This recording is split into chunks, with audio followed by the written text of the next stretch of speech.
Have you seen that new show, Three Body Problem? Yeah, I have. Fascinating how they're on their way here and they're trying to subvert our science It was on good. Earth. It was good aesthetically. Some of the storytelling was good.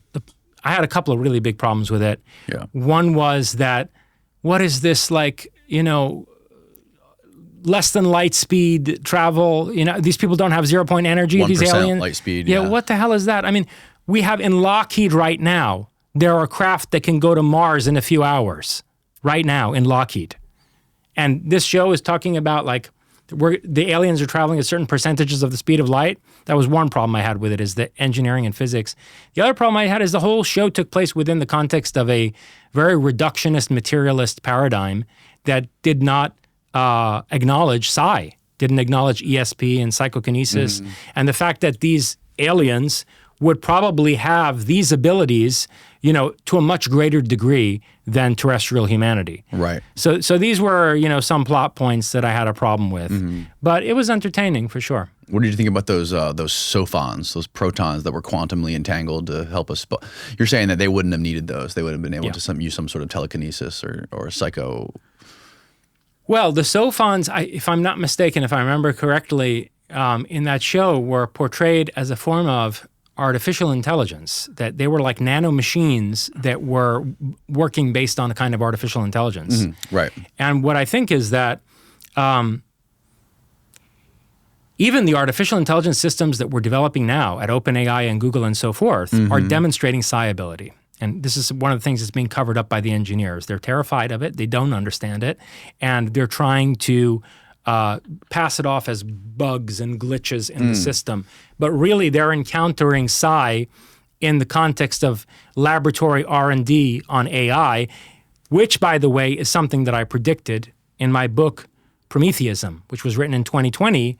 I predicted exactly this, that high-level, big-budget AI research would eventually provide the final validation of parapsychological phenomena.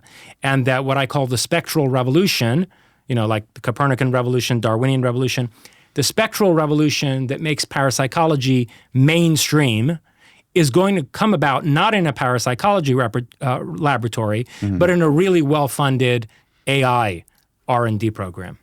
And that's in fact what's happening.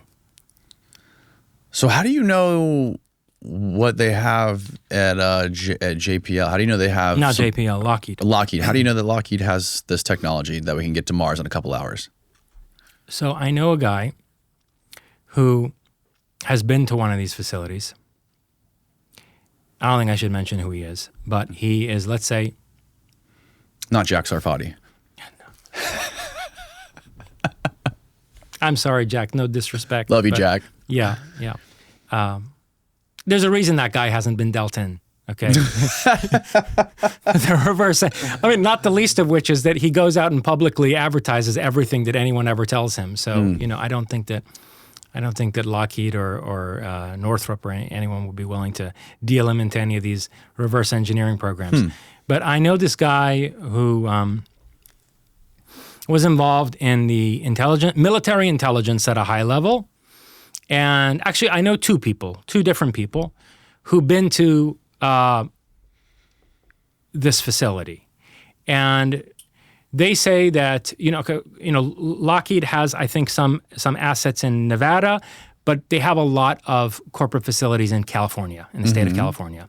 And supposedly, there is this shack on the side of a highway in California that looks like some nondescript warehouse, small warehouse. And you go into this warehouse, and the whole floor of the warehouse is an elevator. And it drops Lord knows how many hundreds of feet, and you're inside of basically a facility carved out of rock, deep underground. Yeah. And what this guy said is that they are not only reverse engineering craft from retrieved debris in this facility, but they're actually training pilots to fly them. And he told me that the main problem that they have in that training program is that the pilots experience extreme disorientation because of the warping of space-time by these craft. In other words, they discovered early on, and this is, I think, one of the main reasons, and we can get into this in much more depth if you want. This is one of the main reasons this technology is being hidden, because they discovered very early on that these are not simply devices with propulsion systems capable of navigating space very quickly. Like they can take you from New York to Australia and, right?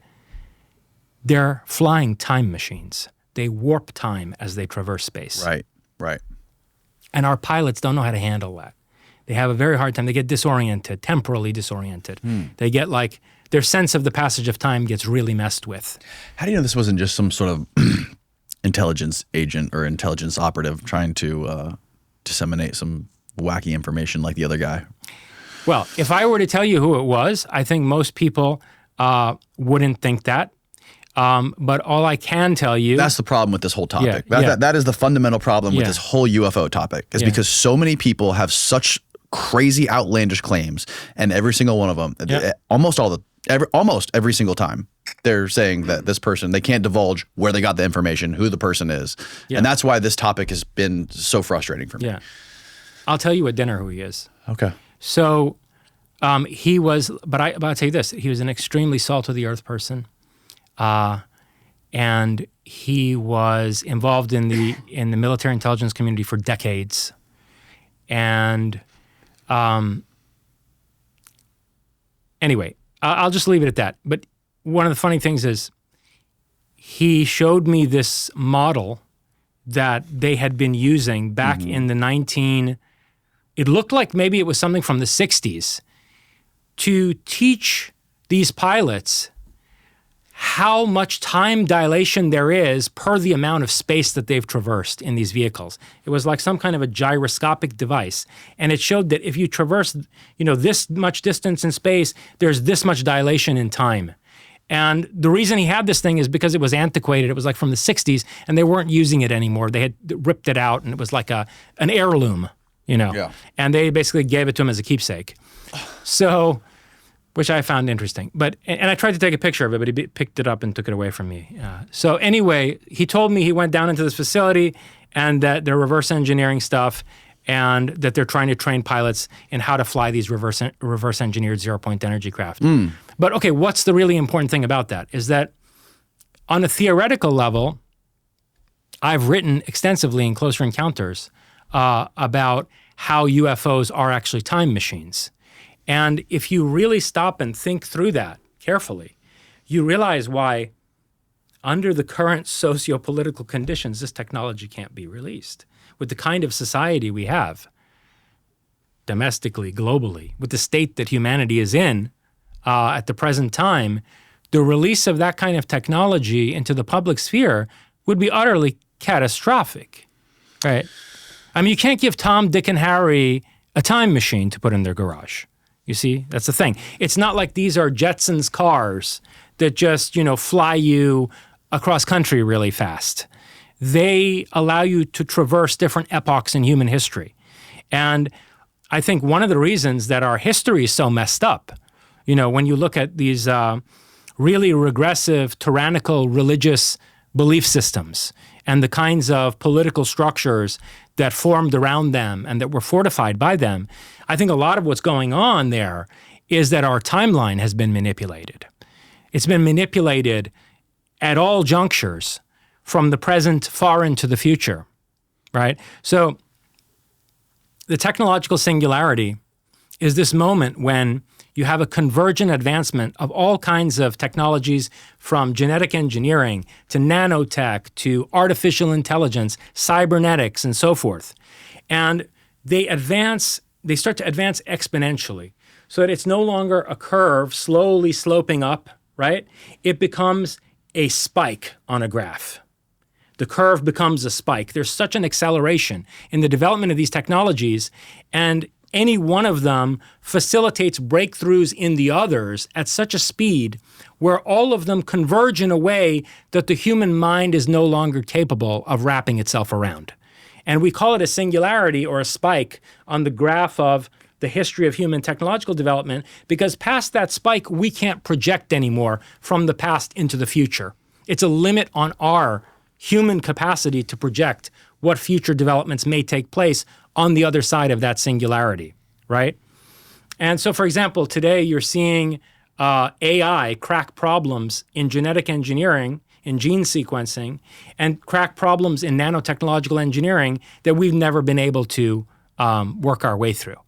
And so all of these things are reinforcing each other, and within about 10 to 20 years from now, the kind of zero-point energy that Lockheed is working on is going to be a physics theorem that AI arrives at in the public sphere, and that basically any competent industrial base could actualize using the latest nanotechnology. I mean, the singularity represents a moment when it's no longer possible to hide various lines of scientific research and technological development, okay? Because you're going to have such a tremendous convergence of these different technologies that, you can basically ask the artificial intelligence, look, here's what I want to develop.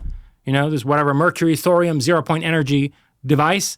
Given your existing knowledge base in physics and nanotech and so forth, give me the schematic for it. We're a decade away from that at most right now. So we face a real serious crisis because that means we're a decade or two away from Tom, Dick, and Harry having a time machine in their garage. And that means the disintegration of our current social fabric.